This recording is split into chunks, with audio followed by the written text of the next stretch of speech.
Hello there, and welcome to the 6th episode of the Scruffy-Looking Nerd Herders podcast. I'm Tyler, and I'll be talking about all things nerd-related. I'll be talking about Star Trek and Star Wars, BioWare and Diablo, and my review of the Vox Machina Origins comics, and every geekdom in between.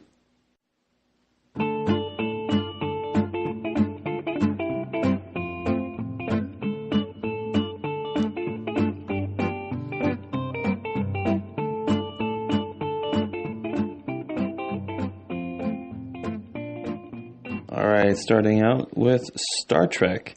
Now, Sir Patrick Stewart is going to be returning as Jean-Luc Picard in the Star Trek universe.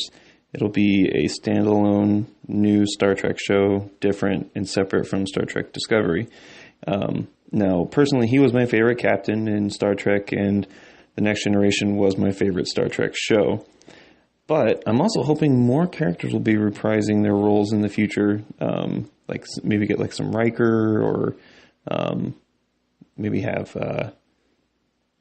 Will Wheaton come back, you know. We can have a couple Shut Up Wesleys thrown out there. And it'd be cool if they intertwine the timelines from the new show and Star Trek Discovery. Another news, Guardians of the Galaxy Volume 3, to be specific. Dave Bautista announced that he won't stick around as Drax if Marvel scraps Gunn's script for Volume 3. When the whole James Gunn tweet thing broke out, he immediately met with Chris Pratt, and they talked about what they were going to be doing moving forward. And while Pratt said he needed to reflect on everything, Bautista immediately was like, his anger was cranked to 11 over it. He straight up said that if they don't keep him around, it's not going to be Guardians anymore, and he doesn't want to be a part of it. But there's been a massive wave of support from MCU actors and from fans that Gunn has actually received. And there's a rumor now, which I think it's actually like almost for sure, that he's going to be sticking around. Disney's kind of like, in Marvel's kind of like flipping their stance on it, and they may actually keep Gunn and actually have him stick around for not just for Guardians 3, but for other MCU projects as well. But what do you think? Do you think Gunn deserves a second chance, or do you feel like this whole situation was just completely overblown?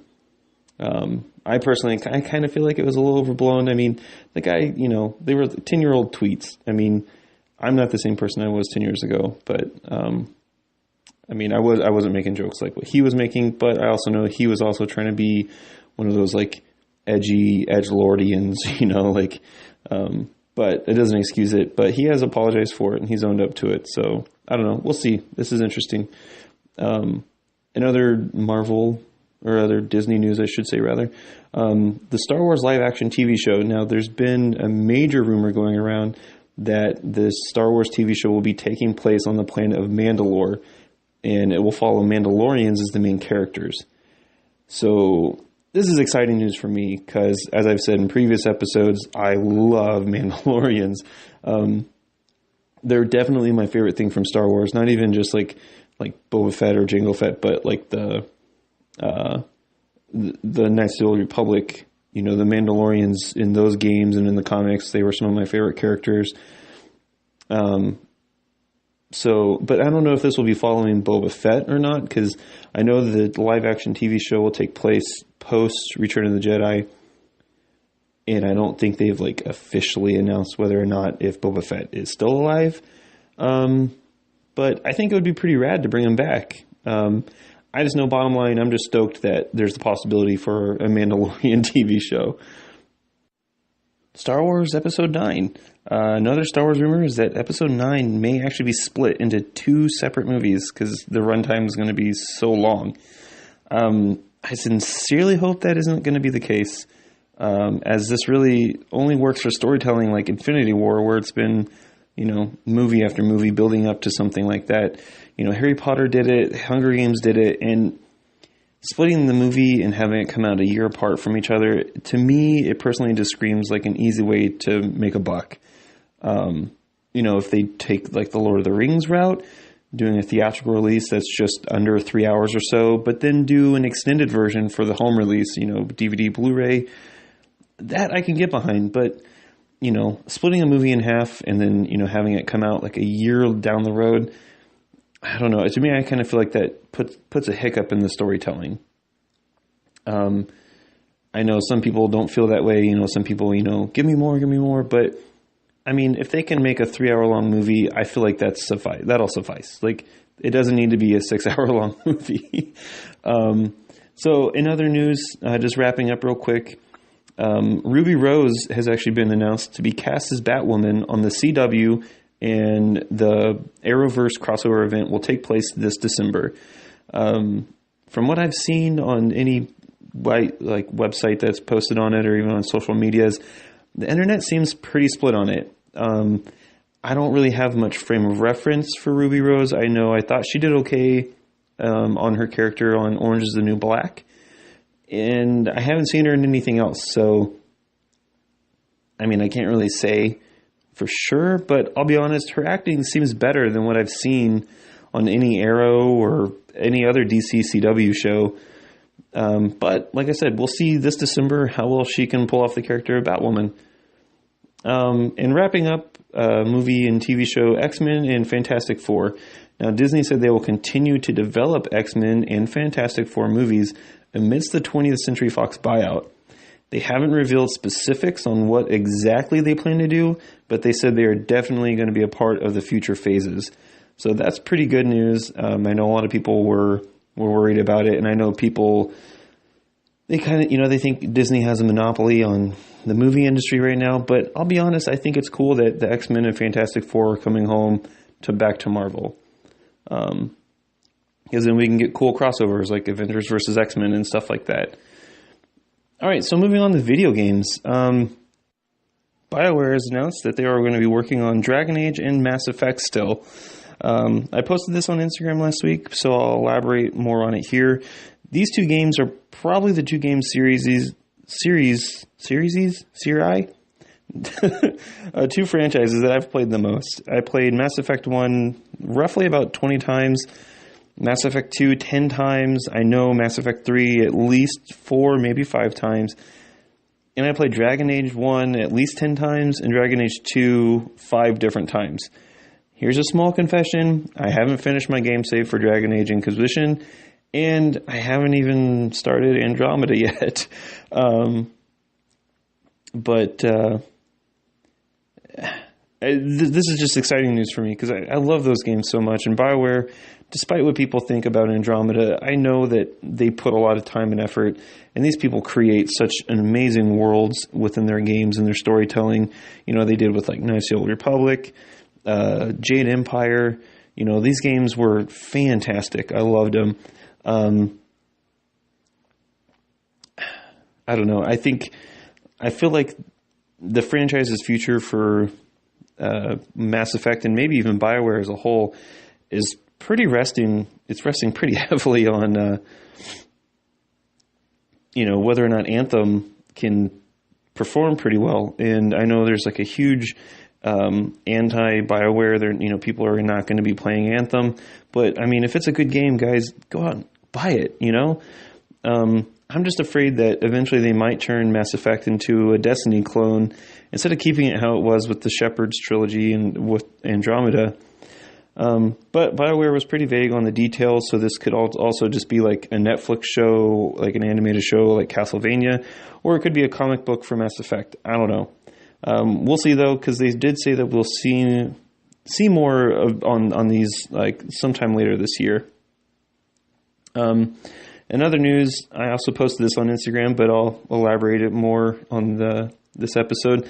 IGN got busted for blatantly plagiarizing their review of For Dead Cells. The YouTuber Boomstick Gaming brought it to their attention that their video and written reviews were just blatant copies of his review for the game. Now, I watched his video about it, and the IGN review was like, like in high school, whenever you forgot to do a book report and you pretty much just like reworded a book review or like reworded stuff from an encyclopedia. It was like that kind of level of plagiarism. But IGN has since pulled both reviews of the video and the written review from their site while they figure out what went wrong along in the process. Now that kind of stuff, I've always kind of expected it happened within that industry of game reviews and stuff like that. But I mean, IGN, that's pretty huge. Moving on, Blizzard officially confirmed in a 2-minute video that they are definitely working on multiple Diablo projects. I know that they're doing comics, and they're working on those, and they're going to be doing some monster manual books, so these are more than likely going to be different things. And my theories from most likely to least likely are, number one, for sure, they're going to be doing a Switch port of Diablo 3. Everything is pretty much laid out for them on this one. All they have to do is just port the console game to the Switch. It's a no-brainer. Number two is a Diablo 4 or like a Diablo prequel. This is also a no-brainer because they've been having job postings for Diablo-related projects on their career page for at least like the last year. Like I said, this could be a sequel or it could be a prequel. I know there's a lot of lore to be discovered and played in the Diablo world. A really popular YouTuber and Diablo Twitch streamer, Riker, he's recently started doing lore videos for Diablo and going through the backstory of everything in the Diablo world. I highly recommend checking him out. And also, next is a Diablo mobile app.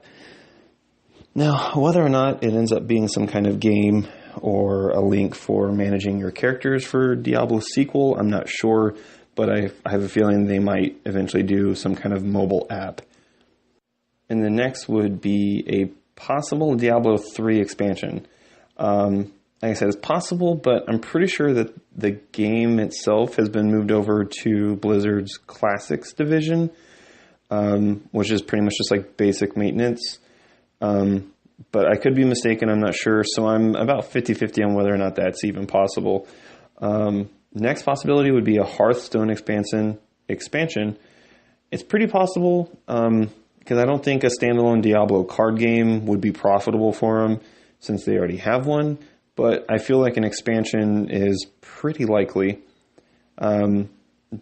Diablo tabletop game would be my next one. This is a maybe for me, because I know Blizzard has been doing stuff with Geek and Sundry, and with like Critical Role, Matthew Mercer, he's done voice work, and all of them have done voice work for Blizzard, for World of Warcraft and Hearthstone and stuff like that, and obviously Overwatch. But I know for his Geek and Sundry stuff with the Critical Role, he has hosted and DM'd World of Warcraft.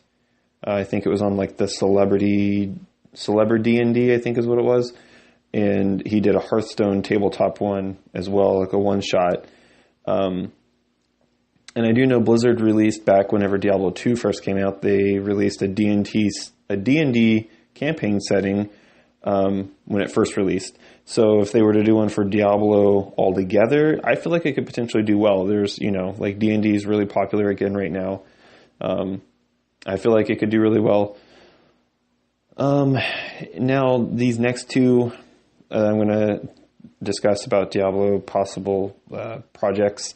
I'm almost about like 100% sure that they won't happen, but there's like that 1% chance that they could. The second to last is a Diablo or Diablo 2 HD remake. Like I said, I'm almost 100% sure that it won't happen. I know the StarCraft HD remake that Blizzard did, while it was cool, it just was not profitable for them. And so I don't really feel like Diablo or Diablo 2 one would be frugal for them, because I mean, StarCraft was a pretty basic do-over. I mean, it was like just maps and skins, and that was pretty much it. Whereas Diablo is, an expansive world. There's, tons of creatures, tons of items, tons of everything. And so, I mean, if they were to do one, that would be an astronomical amount of work compared to the StarCraft one. So because of that alone, I just don't find that likely at all. And lastly, a Diablo Battle Royale game. I don't feel like it's that likely, but I also have a feeling that Blizzard will make a Battle Royale game eventually, whether it's an app, kind of like what PUBG has done, or if it'll be an actual game release on Battle.net. That being said, I don't foresee Diablo being the IP they'd use to play